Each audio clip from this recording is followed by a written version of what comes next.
बिस्मिल्लाहिर्रहमानिर्रहीम अस्सलाम वालेकुम वरहमतुल्लाहि वबरकातुहू। बच्चों, आज जो है हम लोग क्वेश्चन नंबर 11 जो है वो डिस्कस करने जा रहे हैं। एक अलग नेचर का क्वेश्चन है। देखो, क्वेश्चन में आपको बता रहे हैं कि alpha Motors limited uses a special gasket for its automobiles which is purchased from a local manufacturer। कोई अल्फा मोटर्स हैं और वो ऑटोमोबाइल जो है वो मैन्युफैक्चर करते हैं, उनकी गैस किट वगैरह परचेज किया उन्होंने लोकल मैन्युफैक्चरर से। The following information has been made available by the pre equipment department. ठीक है, प्रिक्विपमेंट डिपार्टमेंट आपको बता रहा है कि एनुअल रिक्वायरमेंट जो है वो गैस किट की वो है 1,62,000। एनुअल रिक्वायरमेंट जो है वो कितनी है? 1,62,000 ये एनुअल रिक्वायरमेंट है। फिर उसके बाद कह रहे हैं कि कॉस्ट पर गैस किट है 1,000, यानी कि एक गैस किट आपको कितने की मिल रही है? 1,000 की मिल रही है। फिर उसके बाद इन्होंने आगे आपको बताया कि ऑर्डरिंग कॉस्ट पर ऑर्डर है 27,000। एक ऑर्डर करने पे आपको 27,000 पे करना पड़ता है। कैरिंग कॉस्ट पर गैसकेट आपको 300 बताइए, ये कैरिंग कॉस्ट बता दें। फिर आगे कह रहे हैं कि the gaskets are used evenly throughout the year. मतलब कि पूरे साल एक ही जैसी गैसकेट हमने इस्तेमाल की है। ऐसा नहीं है कि किसी महीने ज्यादा और किसी महीने कम। मतलब एक एवरेज यूज हमारा चल रहा है गैसकेट। फिर उसके बाद आगे आपको बता रहे हैं कि the lead time for an order is normally 11 days but it can take as much as 15 days. ये आपको बेटा लीड टाइम बता दिया। अब ये लीड टाइम क्या भला होती है? सर, लीड टाइम होता है बेटा, जो आपको जब आप सप्लायर को ऑर्डर करते हो ना कि हमें ये रिक्वायरमेंट है, हमें ये मटेरियल चाहिए, तो जितना टाइम सप्लायर लगा देता है उसको हम कहते हैं लीड टाइम। जैसा कि इस क्वेश्चन में आपको बता रहे हैं कि लीड टाइम जो है वो 11 डेज है, but it can take as much as 15 days. मतलब वो कह रहे हैं कि 11 दिन लीड टाइम है। नॉर्मली आपको 11 दिन में माल जो है वो मिल जाता है, लेकिन कभी 15 दिन भी लग जाते हैं। मतलब 11 से 15 दिन के अंदर अंदर आपको माल जो है वो मिल जाता है, आप जो भी ऑर्डर करते हो। The delivery time and the probability of their occurrence are given below। जो डिलीवरी टाइम है और उसका जो एक्यूरेंस है वो आपको बता रहे हैं। कह रहे हैं कि 11 दिन के अंदर अगर आपको माल मिलता है तो उसके 68% चांसेस हैं, प्रोबेबिलिटी ऑफ एक्यूरेंस उसके होने के 68% चांसेस है। मतलब अगर मैं किसी सप्लायर को ऑर्डर देता हूँ और आप लोग मुझसे पूछते हो कि सर ये कितने दिन में माल दे देगा, तो मैं कहूंगा कि 11 दिन में ये माल दे देगा, उसके चांसेस जो है वो 68% है। फिर उसके बाद है 12 डेज में अगर वो माल आपके पास पहुंचाता है तो 12% और लगा लो, यानी कि टोटल जो है वो आपके पास 80% चांस है कि वो 12 डेज के अंदर आपको माल जो है वो पहुंचा देगा। और अगर 13 डेज की प्रोबेबिलिटी देखी जाए तो 10% और लगा लो, यानी कि 90% चांसेस है, 90% चांसेस है कि वो 13 डेज के अंदर अंदर आपको माल दे देगा। और 14 डेज लगा लो तो 6% और ऐड कर लो, यानी कि 96% चांस है, 96% चांस है कि आपको 14 दिन के अंदर माल मिलेगा। और 15 डेज लगा लो, यानी कि 4% और ऐड कर लो, 100% चांस है कि 15 दिन में तो मिलेगा ही मिलेगा। तो ये प्रोबेबिलिटी ऑफ एक्यूरेंस बताइए कि अगर 11 दिन में माल पहुंचने की प्रोबेबिलिटी क्या है? 68%। 12 दिन में माल पहुंचने की प्रोबेबिलिटी क्या है? 80%। 13 दिन में माल पहुंचने की प्रोबेबिलिटी क्या है? 90%। 14 दिन में 96% और 15 डेज में 100% माल पहुंचने की प्रोबेबिलिटी है। रिक्वायर्ड में आपसे कह रहे हैं कि compute the economic order quantity EOQ and the total cost based on EOQ. Total ordering cost कह रहे हैं कि ऑर्डरिंग कॉस्ट बताओ और ईओक्यू बताओ। सर, ये तो हम लोग बचपन से करते हुए आ रहे हैं, इसमें कोई मसला नहीं है। ये तो आपने अब सिखा दिया, रटा दिया। ये तो हम काफी अरसे से करते हुए आ रहे हैं। सर ईओ क्यू का फॉर्मूला होता है, सोल्यूशन पे अगर आप आते हैं।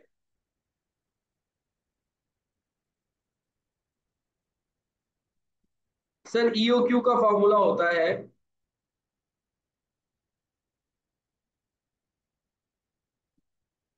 2 annual demand multiply by ordering cost per order divided by carrying cost per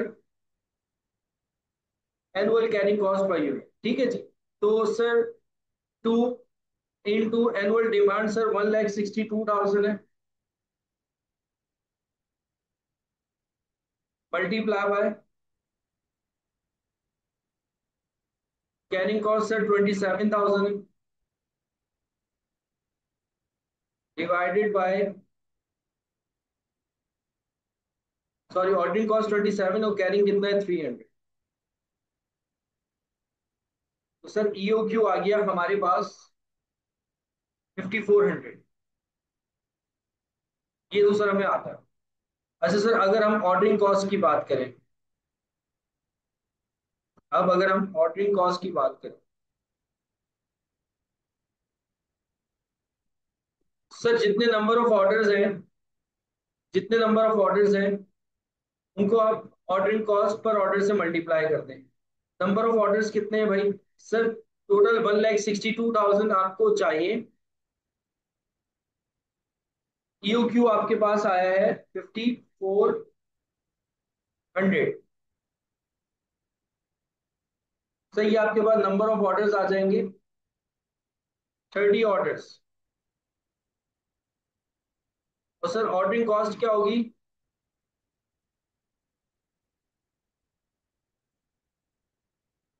thirty multiply by 27,000 पर ऑर्डर कॉस्ट है।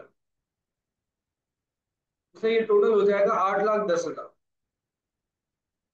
यहां तक बेटा किसी का कोई शिकवा है तो मुझसे कर ले। यहां तक सबको क्लियर है?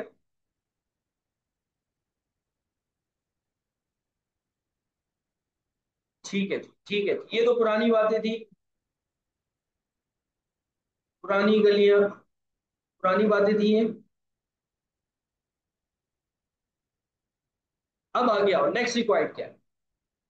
कह रहे कि what would be the safety stock and reorder point if the company is willing to take. देखो रीऑर्डर पॉइंट क्या होता है, रीऑर्डर पॉइंट क्या होता है या रीऑर्डर लेवल क्या होता है, पहले पहले तो ये समझ। रीऑर्डर लेवल एक ऐसा लेवल होता है कि जिस लेवल पर कंपनी के अलार्म्स बजना शुरू हो जाते हैं कि भाई सप्लायर को ऑर्डर कर दो। जैसे देखो मेरी बात सुनो, लीड टाइम अगर 15 डेज का है, सपोज करो लीड टाइम अगर 15 डेज का है, तो 15 दिन पहले हमारे पास अलार्म बजना शुरू हो जाएंगे कि भाई सप्लायर को ऑर्डर कर दो, क्योंकि 15 दिन में वो माल पहुंचाता है, अभी हमारे पास सिर्फ 15 दिन का माल पड़ा हुआ है। अगर तुमने एक भी दिन लेट किया तो हमारे पास दिन कम हो जाएंगे, सप्लायर माल लेट पहुंचाएगा तो उससे हमें नुकसान होगा, मैन्युफैक्चरिंग स्टॉप हो जाएगी। तो वो कहलाता है रीऑर्डर लेवल, कि ये वो लेवल होता है जहां पे अलार्म बजना शुरू हो जाते हैं कंपनी के कि भाई अब आगे सिर्फ और सिर्फ जो हमारे पास माल पड़ा हुआ है ना वो नॉर्मल लीड टाइम का माल पड़ा हुआ है बस। अगर अभी ऑर्डर कर दोगे और नॉर्मल टाइम लगा तो सप्लायर का माल आ गया तो मैन्युफैक्चरिंग होती रहेगी, अदरवाइज हम क्या हो जाएंगे, स्टॉप हो जाएंगे, हमारी मैन्युफैक्चरिंग स्टॉप हो जाएगी। इसको आप कहते हो रीऑर्डर लेवल। रीऑर्डर लेवल, बात समझ में आ रही है? रीऑर्डर लेवल क्या है कि वो पॉइंट जहां पे अलार्मिंग सिचुएशन है कि रात के 12 भी बज रहे हैं, अगर रीऑर्डर लेवल आ गया तो भाई आपने सप्लायर को कॉल कर देनी है कि भाई माल पहुंचा दो, वरना तो मसला हो जाएगा। तो मतलब रीऑर्डर लेवल वो पॉइंट होता है जहां पर आपके पास सिर्फ लीड टाइम का माल पड़ा होता है। जितने दिन लीड टाइम आपके पास, जितना लीड टाइम आपको सप्लायर देता है, बस उतने ही दिनों का माल होता है आपके पास। समझ में आई बेटा? मुदस्सिर, लिनोवो, अपने नाम से आया करो बेटा।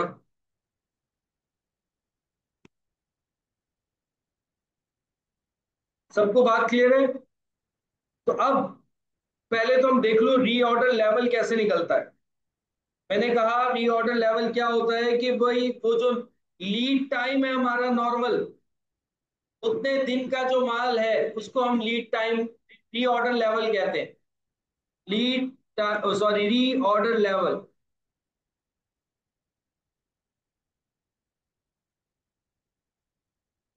मतलब जितने दिन का लीड टाइम है normally, normal lead time, normal lead time का जो माल है, यानी कि नॉर्मल जो आपका यूजेज है उसको नॉर्मल लीड टाइम से मल्टीप्लाई करवा दो, तो आपके पास रीऑर्डर लेवल आ जाता है। हाँ, एक शर्त ये है, एक शर्त ये है, अगर कोई सेफ्टी स्टॉक है वो भी ऐड करो इसमें। ये कहलाता है आपका बेटा रीऑर्डर लेवल। जैसे इस क्वेश्चन में हमारे पास नॉर्मल लीड टाइम क्या था सर? नॉर्मली 11 दिन के अंदर आ जाती है, मैक्सिमम हमारे पास लीड टाइम 15 दिन है।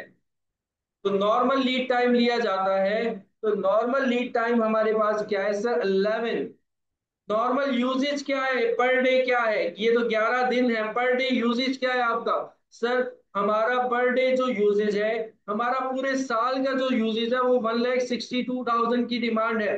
और इसको सर अगर हम, इसको अगर हम 360 से डिवाइड करवा दें, कि साल में 360 दिन होते हैं, 65 नहीं होते अकाउंटिंग के अंदर, तो 360 से अगर डिवाइड करवा दे, तो पर डे जो हमारा एवरेज यूज है वो 450 यूनिट्स का है। हमें 450 यूनिट चाहिए ही चाहिए। तो रीऑर्डर लेवल 11 दिन का होगा आपका। तो एक दिन के 450 है, 11 दिन आपके हैं, मल्टीप्लाई करवा दो 450 से। प्लस सेफ्टी स्टॉक यहां पर क्या है? जीरो। इस क्वेश्चन में नहीं दिया हुआ, अगर दिया होता तो हम लिख देते। तो ये बेटा आपके पास आ जाएगा reorder level. Reorder level 4950 units, ये आपका रीऑर्डर लेवल है। यानी कि जैसे ही आपके पास यहां तक माल पहुंचा, आपने रीऑर्डर कर देना फौरन से, आपने सप्लायर को कॉल कर देना। बात समझ में आई बेटा? रीऑर्डर लेवल क्या होता है?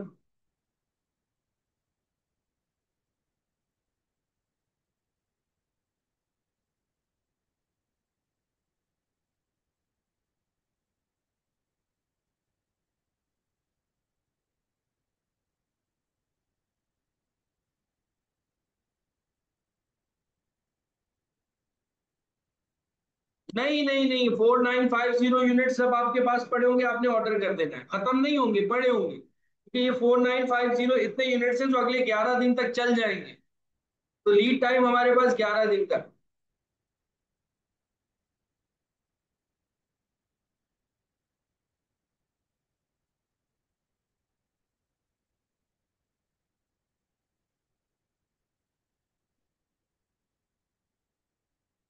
देखो मेरा बच्चा, मेरी बात सुनो, दोबारा बताओ। देखो, कहानी सुनो। मैं फैक्ट्री में, मैं मैन्युफैक्चरर, ठीक है? अब मैं मैन्युफैक्चरर हूँ, मुझे ऑर्डर करना है मटेरियल। सप्लायर को मैंने ऑर्डर दिया कि भाई मुझे इतना मटेरियल चाहिए। कितना मटेरियल चाहिए? ईओक्यू, यानी कि इक्विवेलेंट ऑर्डर, वो आपके पास ईओक्यू लेवल था ना आपका, ईओक्यू आप निकाल चुके, मुझे 5,400 यूनिट चाहिए ईओक्यू, इतना ऑर्डर करना है मुझे। सप्लायर ने बोला ठीक है, मिल जाएगा। मैंने बोला कब मिलेगा, सप्लायर ने बोला 11 दिन में मिलेगा। अभी नहीं मिलेगा, माल कोयटा में पड़ा हुआ है, वहां से आएगा तो तकरीबन 11 दिन लग जाएंगे। मैंने बोला तब तक मैं क्या करूं। सप्लायर ने बोला खाली बैठो, बिल्कुल कुछ भी नहीं करो। तो अब मैंने 11 दिन के लिए फैक्ट्री क्या कर दी, बंद कर दी। लेकिन एक सबक हासिल किया कि नेक्स्ट टाइम जब भी मैं सप्लायर को ऑर्डर करूंगा ना, तो 11 दिन का माल मेरे पास लाजमी होना चाहिए, क्योंकि सप्लायर जो है वो 11 दिन लगाता है माल पहुंचाने में। तो वो जो 11 दिन का माल मैंने अपने पास रखा हुआ है, फिर मैं ऑर्डर करूंगा, उस पॉइंट को आप कहते हो री ऑर्डर लेवल। तो अब अगर जैसे ही मैं देखूंगा कि यार अब सिर्फ 11 दिन का माल रह गया है, तो मैं सप्लायर को कॉल कर दूंगा, भाई जल्दी से आ जाओ, जल्दी से आ जाओ और माल पहुंचा दो। उसने बोला 11 दिन लगेंगे, मैंने बोला ठीक है 11 दिन में पहुंचा दो, 11 दिन का तो माल पड़ा हुआ है मेरे पास। लेकिन जिस टाइम पर मैंने ऑर्डर दिया, उसको आप कहते हो री ऑर्डर लेवल। तो वो कैसे निकला, मैंने देखा कि सप्लायर कितने दिन में नॉर्मली मुझे पहुंचा रहा है, 11 दिन में पहुंचा रहा है नॉर्मल लीड टाइम। एक दिन का मेरा यूसेज कितना है, मल्टीप्लाई करवा दूंगा, 11 दिन का माल आ जाएगा, वो मेरा रीऑर्डर पॉइंट होगा। यहाँ पर नॉर्मल लीड टाइम 11 था, नॉर्मल यूसेज मैंने कैसे निकाला, टोटल 162,000 मुझे पूरे साल में चाहिए, एक दिन में मुझे 450 यूनिट चाहिए एवरेज करके। तो 450 को मैंने 11 से मल्टीप्लाई किया, अगर सेफ्टी स्टॉक हो तो वो भी ऐड कर लो, तो आपके पास आ गया 4950 री ऑर्डर लेवल। बात समझ में आ रही है, आ रही है बेटा, समझ में आई अब आपको।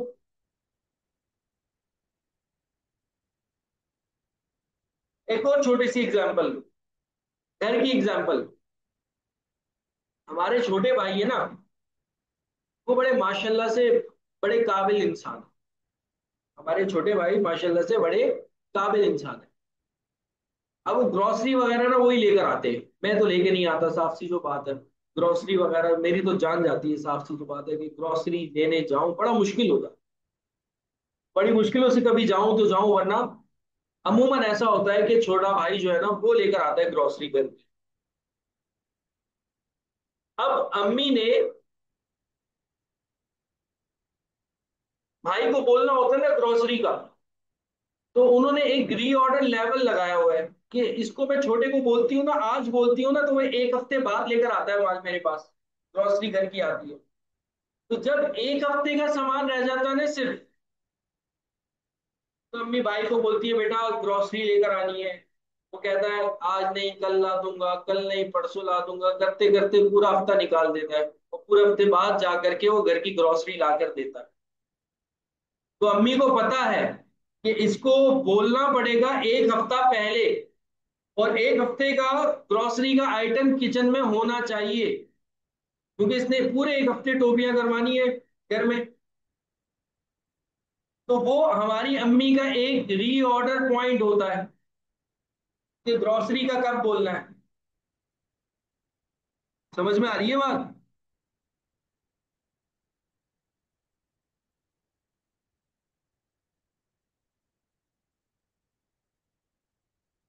तो वो जितने दिन का लीड टाइम होता है, और जो आपका नॉर्मल यूज होता है, उसको आप मल्टीप्लाई करवा देते, simple.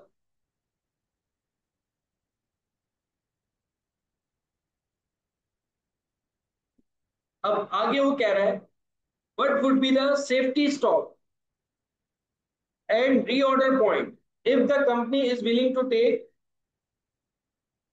20% risk of being out of stock। अगर कंपनी 20% 20% रिस्क लेती है, अगर कंपनी 20% रिस्क लेती है, तो बताओ आपके पास री ऑर्डर पॉइंट क्या होगा और सेफ्टी स्टॉक क्या होगा, अगर 20% का रिस्क ले ली। देखो मेरी बात सुनो, 11 दिन में जो रिस्क है वो 68% है। 68% चांस है कि वो आ जाएगा। 12 दिन में चांस है कि 80% चांस है कि वो आ जाएगा। 80% चांस होने का मतलब क्या है मेरे बच्चों? 80% चांस होने का मतलब क्या है कि कंपनी 20% का रिस्क ले रही है। अगर कान को उल्टी तरफ से पकड़ो, दूसरी तरफ से पकड़ो, तो आपको पता लगेगा 80% हमें कंफर्म है। 80% हमें कंफर्म है कि ऑर्डर हमारा डिलीवर हो जाएगा। तो इसका मतलब ये हमने खुद को 20% के रिस्क पे डाला है, क्योंकि 80% कंफर्म है, 20% कंफर्म नहीं है। तो कह रहा है कि अगर कंपनी अपने आप को 20% रिस्क पे डालती है, तो what would be the safety stock and reorder point? क्या होगा रीऑर्डर पॉइंट और सेफ्टी स्टॉक? सर बहुत आसान सी बात है। 11 दिन का जो है 11 दिन का जो है वो माल है 4950 का। 11 दिन का जो माल है वो 4950 का। कंपनी कह रही है कि 12 दिन में माल पहुंचेगा, यानी एक ही दिन बढ़ा है ना। तो प्लस कर दे एक दिन। एक दिन कितना है? एक दिन यूजेज कितना है? 450। तो कंपनी अगर अपने आप को 12% रिस्क पर डालती है, 12% रिस्क पर डालती है, तो उसको अपने पास कितने यूनिट्स रखने होंगे?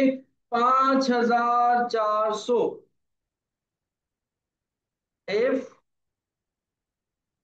20% risk of being out of stock। बात समझ में आई बेटा सबको?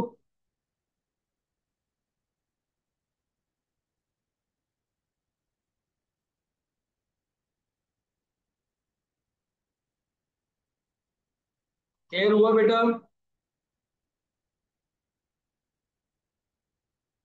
लेट सपोज अगर कंपनी 10% अपने आप को रिस्क पर डालती है, यानी कि 10%, यानी कि 90% कंपनी को कंफर्म है कि माल पहुंच जाएगा, 10% के रिस्क पे डाल रही है, तो उसका मतलब ये कि 13 दिन में माल पहुंचेगा।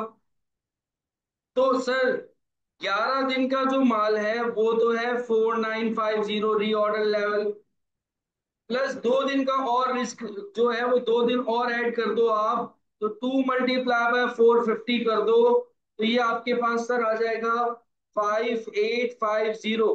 कंपनी ने अपने आप को कितने परसेंट रिस्क पे डाला? कंपनी ने अपने आप को जस्ट 10% रिस्क पे डाला।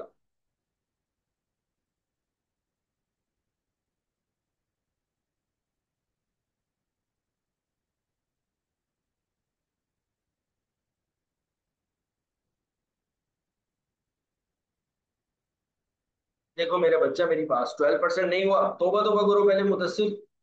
तोबा तोबा करो पहले। तोबा तोबा करो, फिर मैं समझाता हूँ। 13 दिन की बात हो रही है। 68% चांस है, फिर 12% और बढ़ा दो, 80% चांस है, फिर 10% और बढ़ा दो,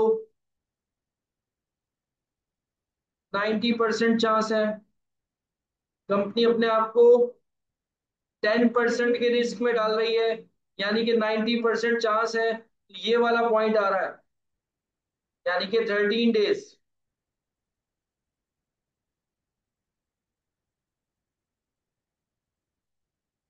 आया समझ में? अगली परसेंटेज को ऐड करवाओ।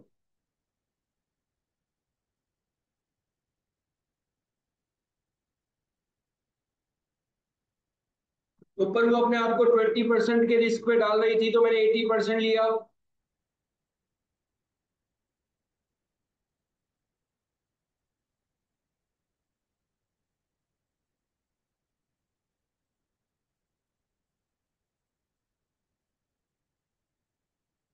पर वो अपने आप को 80% के रिस्क, 20% के रिस्क पे डाल रही थी, यानी कि 80% लिया मैंने। 80% कैसे आया बेटा? 68 और 12 दोनों का ऐड करोगे 80 आएगा इंशाल्लाह। तो वो ऐड करके 12 डेज बन गए।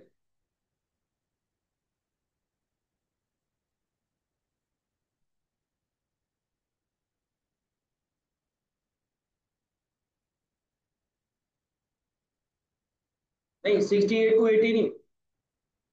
देखो,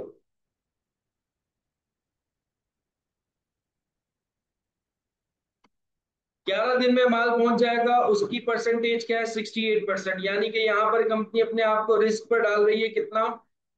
यहाँ पर कंपनी अपने आप को रिस्क पर डाल रही है 6800 माइनस करो तो 32% के रिस्क पर डाल रही है। अगर वो एक दिन और ले ली थी, चलो हम सप्लायर को 12 दिन देते हैं, तो 12% आपकी और बढ़ जाएगी।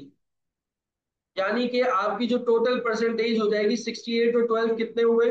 68 और 12 हुए 80%। 80% आपको अपने सप्लायर पर यकीन है कि वो माल पहुंचा देगा। इसका मतलब ये है कि आप यहाँ पर 20% का रिस्क ले रहे हो सिर्फ।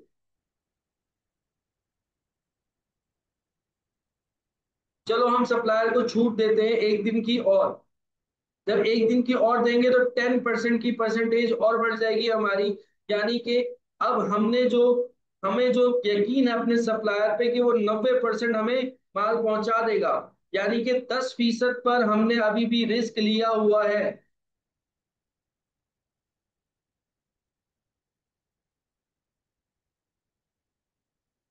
सेफ्टी स्टॉक जीरो नहीं होगा।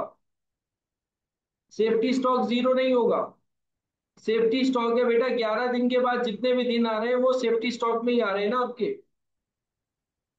ये तो आपका रीऑर्डर लेवल, ये आपका सेफ्टी स्टॉक का एक दिन का माल रखा हुआ है। ये आपका रीऑर्डर लेवल, तो ये 2 दिन का माल रखा हुआ है, तो ये सेफ्टी स्टॉक है आपका।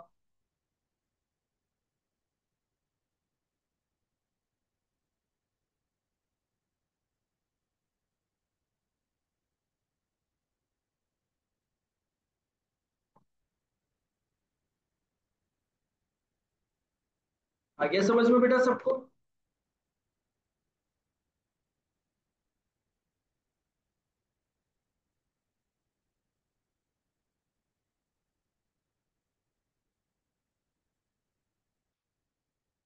अच्छा, अब आओ नेक्स्ट क्वेश्चन की तरफ।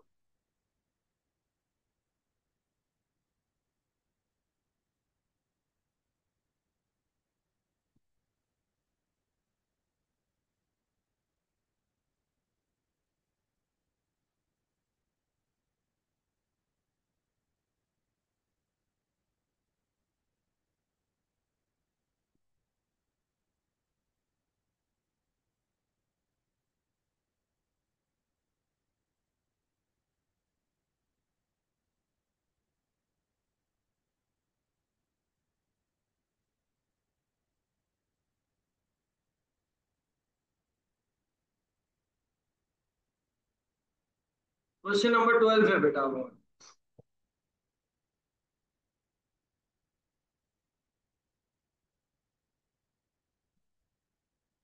क्वेश्चन नंबर 12 है। एक कंपनी है वो सेफ्टी स्टॉक मेंटेन करती है वेरियस फूड सेंट्स का, ठीक है जी।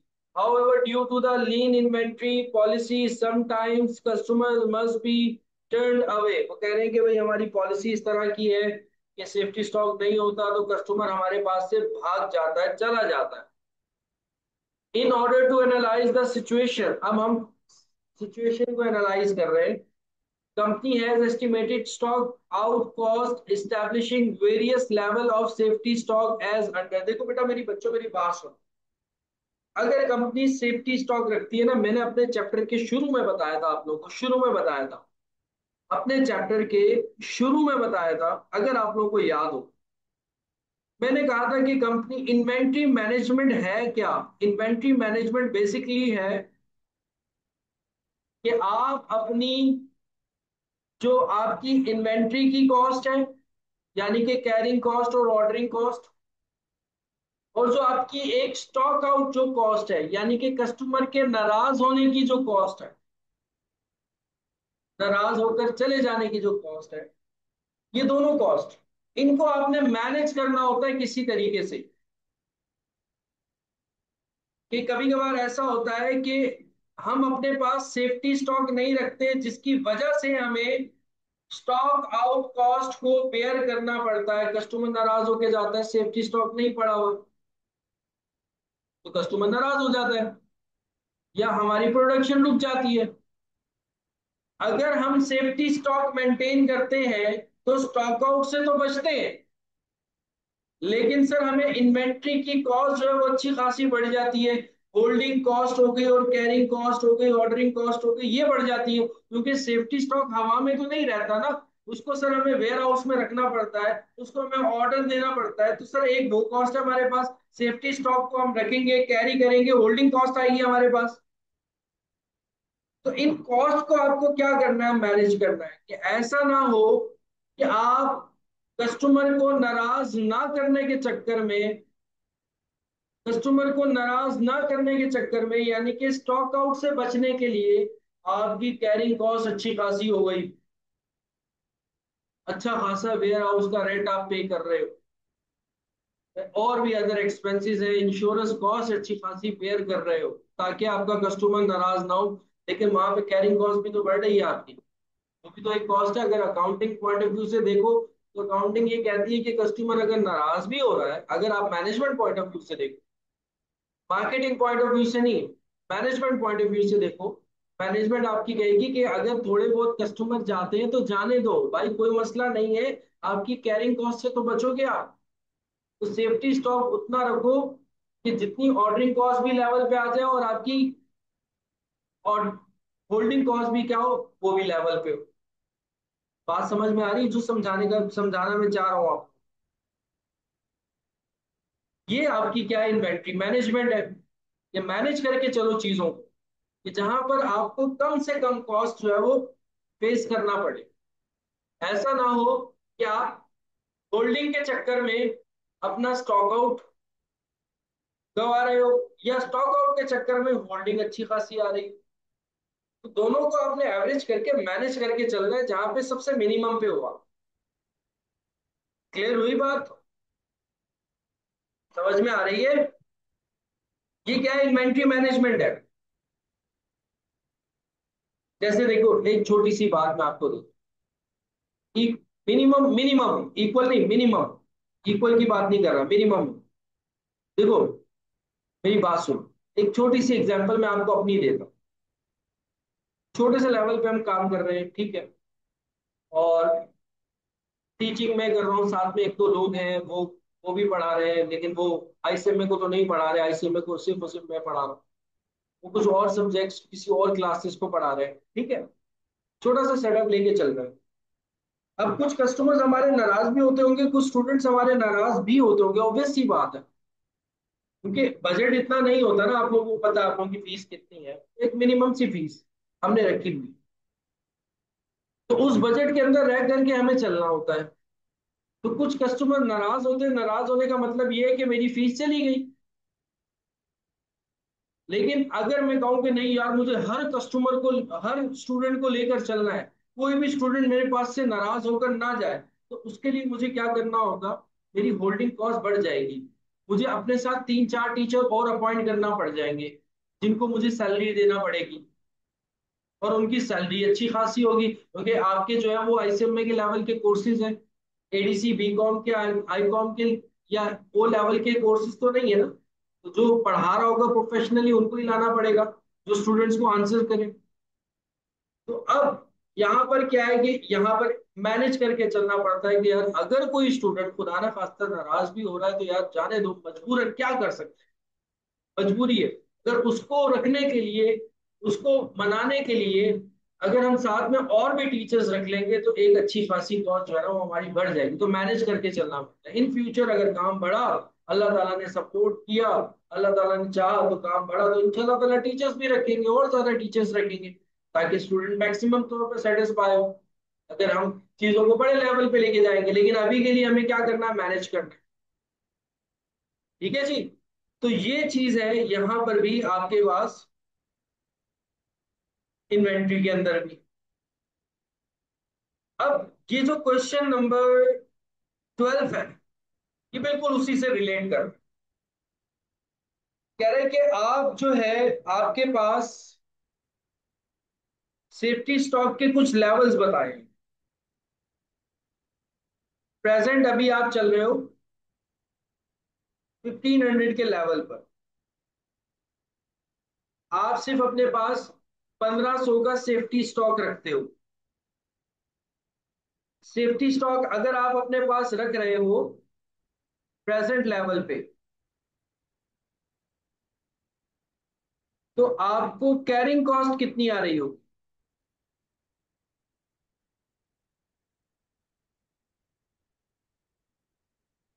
सर हमें जो कैरिंग कॉस्ट आ रही होगी 1500 को अगर आप मल्टीप्लाई कर दो, एक यूनिट रखने की कॉस्ट क्या है? सर एक यूनिट रखने की कॉस्ट है 6.5। तो सर जो हमें कैरिंग कॉस्ट बेयर करना पड़ेगी ना,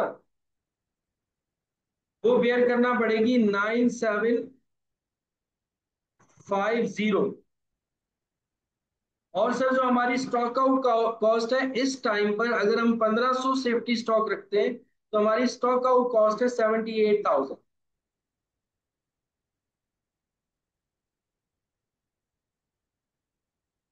ये सर हमारी स्टॉक आउट कॉस्ट है।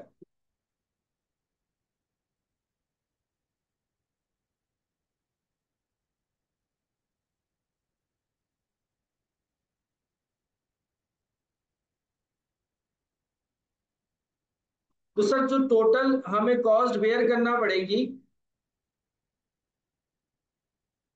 अगर हम 1500 का सेफ्टी स्टॉक रखते हैं तो 9750 की कैरिंग कॉस्ट और 78,000 की हमें स्टॉक आउट कॉस्ट, यानी कि टोटल जो सर हमें कॉस्ट बेयर करना पड़ेगी वो 87,750 की कॉस्ट बेयर करना पड़ेगी।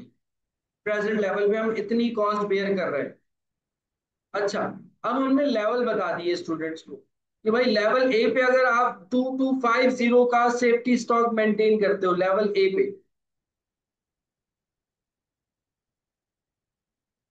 2250 का अगर आप सेफ्टी स्टॉक मेंटेन करते हो तो आपकी जो कैरिंग कॉस्ट आएगी वो आ जाएगी 14625। 14625। और इस लेवल पर आपकी जो एनुअल कॉस्ट आ रही है स्टॉक आउट की, वो आ रही है 42,000।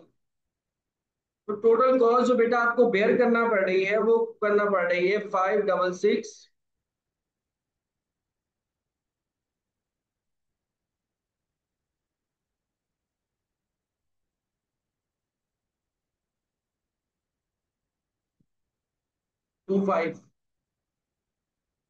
अब आ जाओ लेवल बी पे। लेवल बी कहता है कि आपको 3,000 का सेफ्टी स्टॉक अगर आप रखते हो तो 6.5 मल्टीप्लाई करोगे तो आपकी कैरिंग कॉस्ट आ जाएगी 19,500। आपकी जो स्टॉक आउट कॉस्ट होगी वो हो जाएगी 21,000। अब जरा आप देखो एक नजर कि जैसे जैसे आप अपने सेफ्टी स्टॉक को बढ़ाते जा रहे हो तो आपकी स्टॉक आउट कॉस्ट कम होती जा रही है। पहले 78 थी, फिर 42 हो गई, फिर 21 हो गई। स्टॉक आउट कॉस्ट क्या होती जा रही है? कम होती जा रही है। लेकिन आपकी कैरिंग कॉस्ट जो है ना वो बढ़ती जा रही है। आपकी जो कैरिंग कॉस्ट है ना वो बढ़ती जा रही है। टोटल कॉस्ट जो है वो कितनी हो गई? और 0500। टोटल ओवरऑल भी कम हो रहा है। फिर सर हम आए लेवल बी पे, लेवल सी पे। लेवल सी पे सर हम 3,750 का अपने पास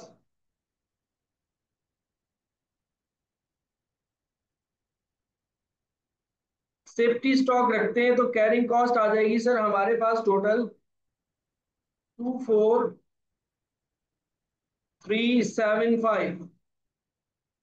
लेकिन सर इस पॉइंट पे हमारी जो होल्डिंग है वो कितनी है?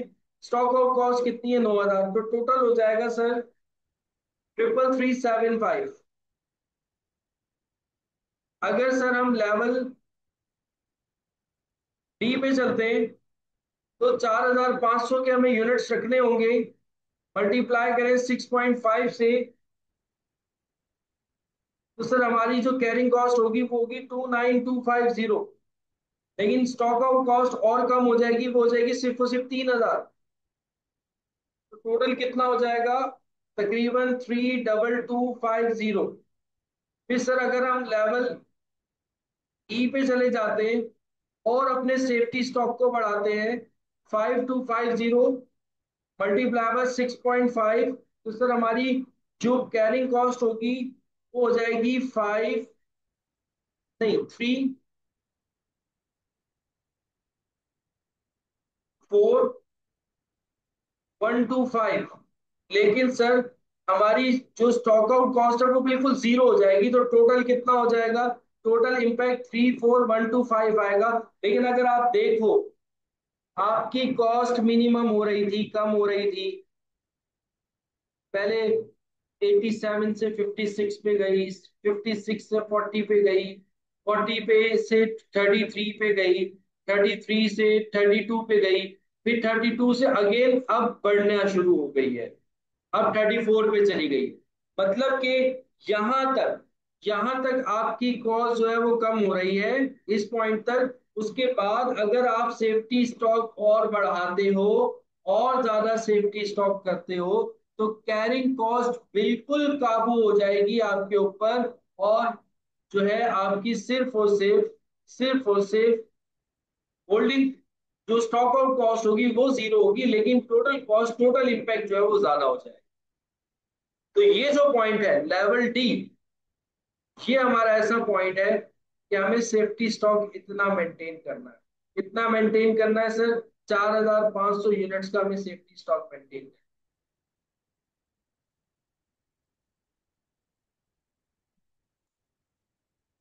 है। एमसीक्यू वगैरह में पूछा जा सकता है ये सवाल, बहुत आसान सा छोटा सा सवाल। जी बेटा, क्लियर है ये वाला पॉइंट?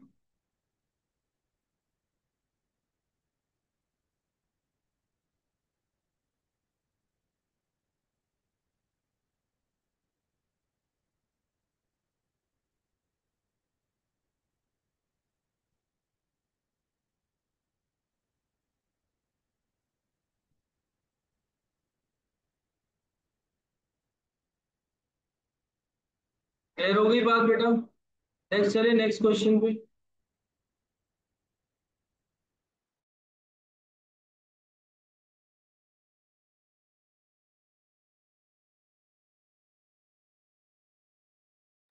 बेटा अब जो है वो हम क्वेश्चन नंबर 13 की तरफ जा रहे हैं।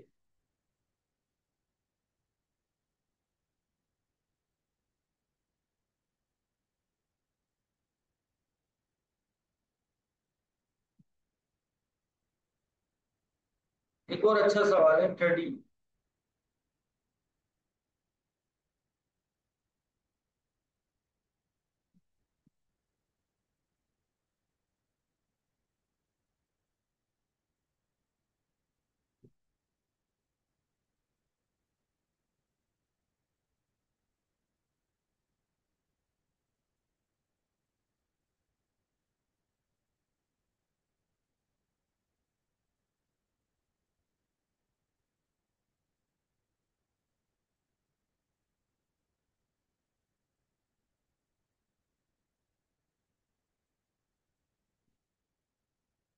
देखो बेटा, क्वेश्चन में आपको बता रहे हैं, रीड करूं?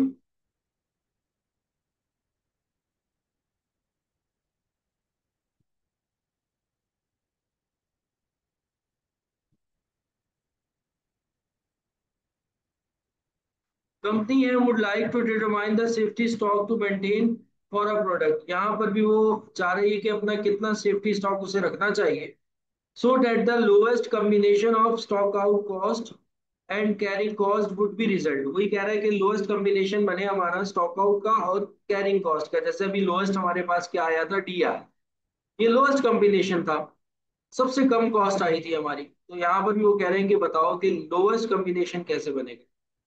Each stock out will cost 75। कह रहे हैं कि अगर एक दफा स्टॉक आउट होता है तो आपको कितनी कॉस्ट बेयर करना पड़ जाती है? 75, 75 की कॉस्ट बेयर करना पड़ता है। The carrying cost for each safety stock unit will be $4।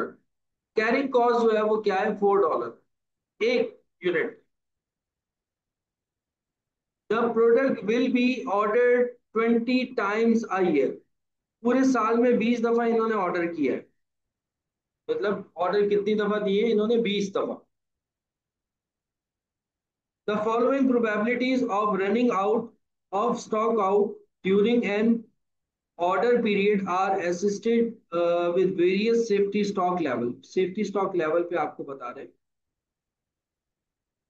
अगर वो 10 यूनिट्स रखते हैं तो 40% चांस है कि स्टॉक आउट हो जाएंगे। अगर वो 10 यूनिट्स रखते हैं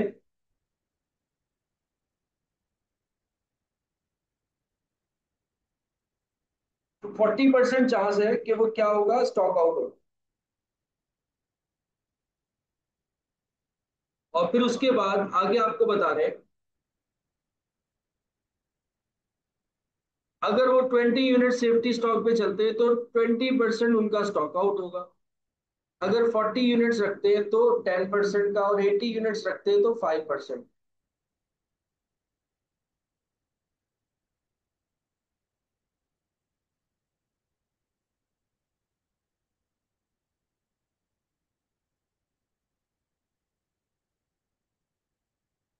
बात समझ में आई?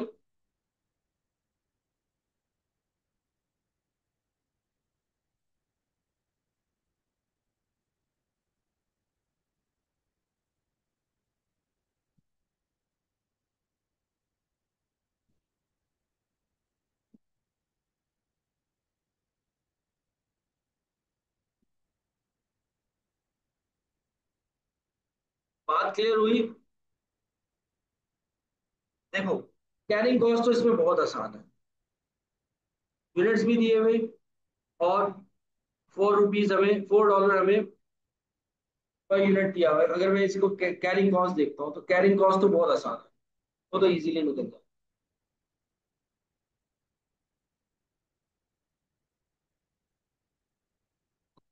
अगर मैं 10 यूनिट्स रखता हूँ, 20 यूनिट्स रखता हूँ, 40 यूनिट्स रखता हूँ, 80 यूनिट्स रखता हूँ, मल्टीप्लाई बाय 4 करूंगा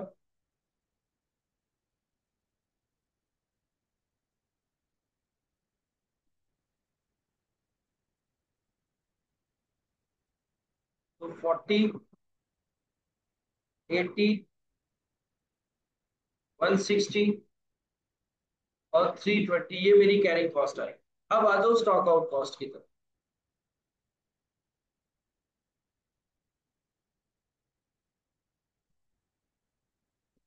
स्टॉक आउट कॉस्ट में क्या हो रहा है बेटा? देखो,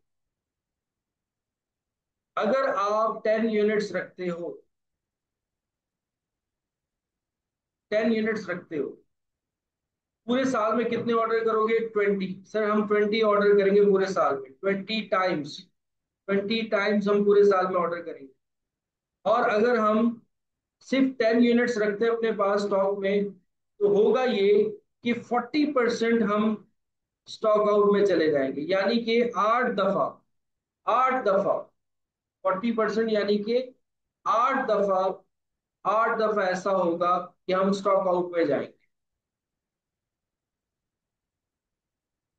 अगर मैं अगर मैं 20 यूनिट्स रखता हूं अपने पास, तो पूरे साल में कितनी दफा ऑर्डर कर रहा हूँ? 20 टाइम्स। तो अगर मैं 20 यूनिट्स अपने पास रखता हूं तो सर 20% हम स्टॉक आउट पे चले जाएंगे, यानी कि 4 दफा हम स्टॉक आउट पे जाएंगे। पूरे साल में सिर्फ 4 दफा स्टॉक आउट पे जाएंगे। वैसे पूरे साल में हम 8 दफा जा रहे हैं। अगर हम सिर्फ 10 यूनिट रखते हैं, इफ 10 यूनिट्स, तो सर 8 दफा हम क्या होंगे? स्टॉक आउट होंगे। और अगर हम 20 यूनिट्स रखते हैं तो 4 दफा हम स्टॉक आउट होंगे। तो ये नंबर ऑफ स्टॉक आउट आपको पता लग गए कि कितनी दफा आप स्टॉक आउट हो गए। 20 मल्टीप्लाई बाय 40%, 20 मल्टीप्लाई बाय 20%, मतलब जितने जितने यूनिट्स आप सेफ्टी स्टॉक के बढ़ाते रहोगे, उतने उतने आपके नंबर ऑफ स्टॉक आउट क्या होते जाएंगे, कम होते जाएंगे। अगर आप 40 यूनिट्स रख रहे हो तो सिर्फ 10%,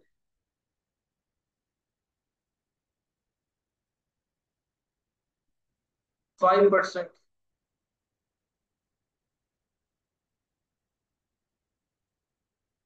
तो सर हमारे पास जो स्टॉक आउट नंबर्स आएंगे वो आएंगे कुछ इस तरह के: 8, 4, 2, 1।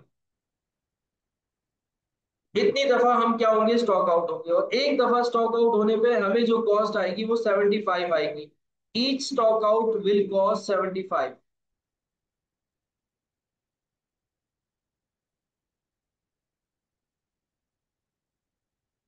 तो सर हमारे पास जो स्टॉक आउट कॉस्ट निकल कर आएगी, 75, 150, 300 और 600। और जो टोटल कॉस्ट हो जाएगी वो हो जाएगी 640, 640, 380, 310 और 395। तो सबसे मिनिमम हमारे पास क्या आएगा,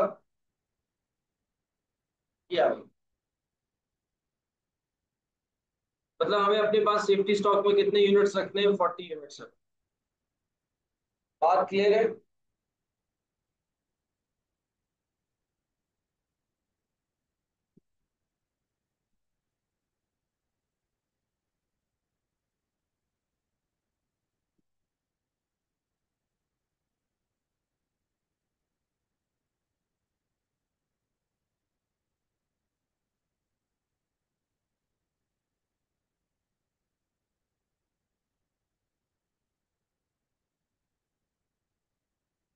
सबको बात क्लियर हुई? अच्छी क्लास थी आज की भी। आज हम लोगों ने सारा जो काम किया, इन्वेंट्री मैनेजमेंट के ऊपर काम किया, स्टॉक आउट के ऊपर, रीऑर्डर लेवल के ऊपर।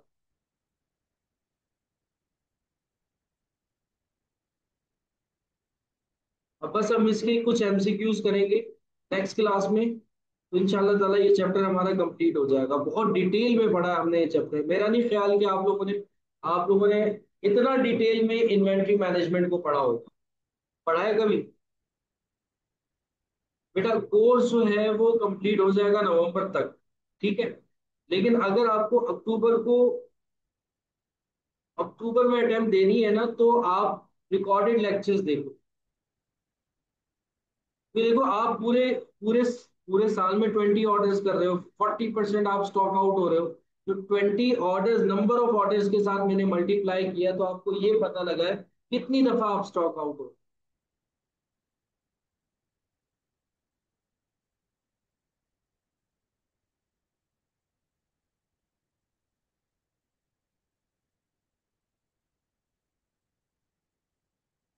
जो बच्चे अक्टूबर में देना चाह रहे हैं बेटा, वो साथ साथ लाइव रिकॉर्डेड लेक्चर्स भी देखें। अब वो रिकॉर्डेड लेक्चर्स कैसे देखें? बेटा सबसे पहले एबीसी कॉस्टिंग देखो। एबीसी कॉस्टिंग के बाद आप लोगों ने देखना है सीवीपी, कॉस्ट वॉल्यूम प्रॉफिट, फिर उसके बाद लिमिटिंग फैक्टर, और उसके बाद थ्रूपुट। ये चैप्टर कोशिश करो, अगर अक्टूबर में देनी है अटेम्प्ट तो आप रिकॉर्डेड पे चले जाओ, और बाकी चैप्टर्स आप लाइव में कवर करो। हाँ, आपका तो, आप अगस्त वाली चल रही हो ना, तो आपका तो तकरीबन खत्म हो गया।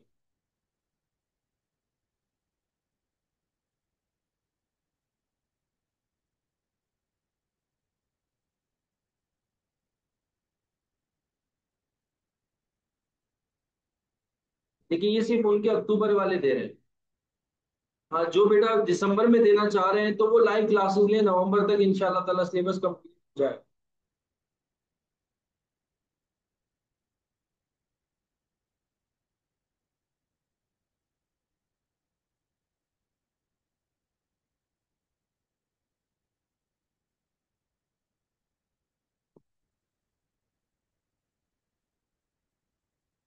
नहीं, छोटी छोटी चीजें हैं, वो जैसे अब इसके बाद जो मैं टॉपिक पढ़ाऊंगा वो मैं वेरिएंस एनालिसिस पढ़ाऊंगा। वेरिएंस एनालिसिस के अंदर मैंने एक दो क्वेश्चन जो है वो छुड़वाए थे, आप लोगों को नहीं करवाए थे। तो अब ये जो क्लासेस हो रही है ना, वो काफी डिटेल्ड क्लासेस हो रही है। जैसे इन्वेंट्री मैनेजमेंट अगर आप देखोगे ना तो ड्राइव पे पढ़े होंगे, उसमें इतने लेक्चर्स नहीं होंगे जितने इस दफा के लेक्चर्स हैं। तो अब मैं और ज्यादा डिटेल में चीजों को पढ़ा रहा हूँ, और ज्यादा डिटेल में अपने नोट्स को बना रहा हूँ, तो आहिस्ता आहिस्ता चीजें जो है ना वो डिटेल में जा रही हैं। वो भी कंप्लीट है, जो हमने पहले पढ़ा हुआ वो भी कंप्लीट है, लेकिन मैं चाहता हूँ कि यार नहीं, आईएसएमएल पे आ रहे हो तो फिर आप और ज्यादा डिटेल में पढ़ो ना, हम हर चीज पढ़े। नोट्स मेरे कुछ इस तरह के तैयार हो जाए, या लेक्चर्स मेरे कुछ इस तरह के तैयार हो जाएं कि जिसमें हर चीज कवर हो, ईच एंड एवरीथिंग, एमसीक्यूज भी कवर हो, पास पेपर क्वेश्चंस भी कवर हो, इंपॉर्टेंट क्वेश्चंस भी कवर हो, डिफिकल्ट क्वेश्चंस भी कवर हो, हर चीज कवर हो।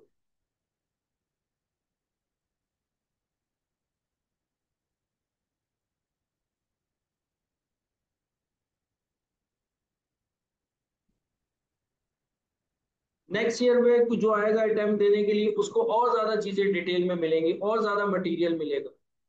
तो अल्हम्दुलिल्लाह मेरी वर्किंग रहती है, हर 2 महीने के अंदर चेंजेस आती रहती है चीजों में।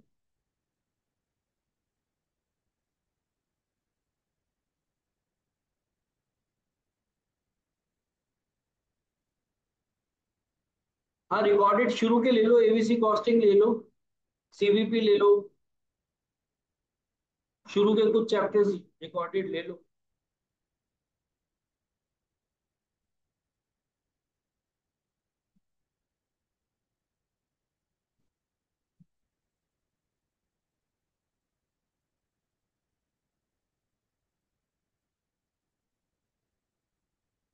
ठीक है बेटा।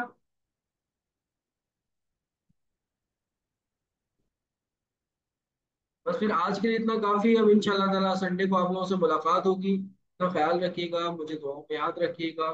हाफिज।